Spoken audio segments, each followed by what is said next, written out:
Welcome back to Wild News Junkie channel. Today, we're diving into some major updates on the retrial of Karen Read, the Mansfield woman accused of killing her Boston police officer boyfriend John O'Keefe in 2022.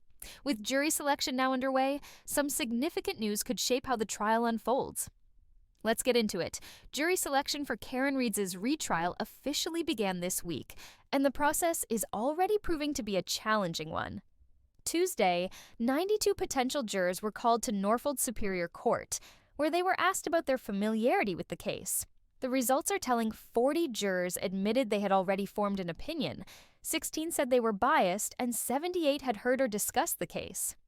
With so many jurors already influenced by pretrial publicity, the judge and attorneys will have their work cut out for them.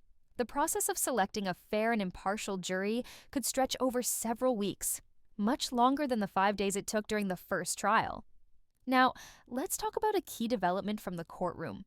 Judge Beverly Cannoni made a critical ruling that limits the defense's strategy.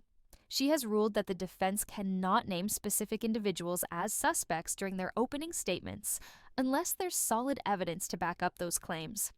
This decision is significant because Karen Read's defense team has suggested that other people, like Brian Albert and Brian Higgins, might be responsible for the death of John O'Keefe. The judge also ruled that Colin Albert cannot be named as a suspect, as there's no evidence showing he was at the scene when O'Keefe died.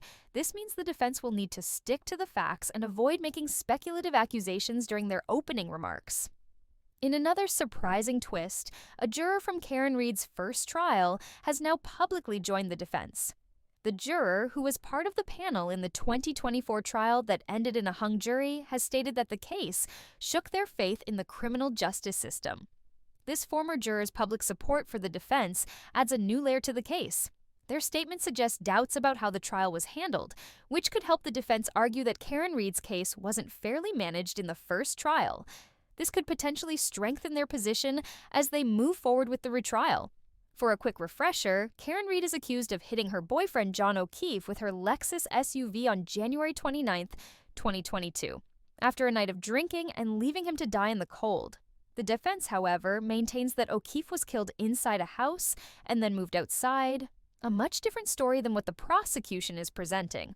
Looking ahead, Judge Cannoni has set expectations for this trial to last 6 to 8 weeks, with daily court sessions from 9 a.m. to 4:30 p.m. And with hundreds of people gathered outside the courthouse in support of Karen Read, this case is only going to intensify as it moves forward. There's no doubt this trial will be one to watch. With so many twists and turns, and the public closely following every development, it's going to be a tense few weeks. We'll be sure to keep you updated as the case progresses. Do you think Karen is guilty? Do you think the Alberts really know what happened, and will Karen get a fair trial? Leave a comment so we can discuss as the trial moves forward.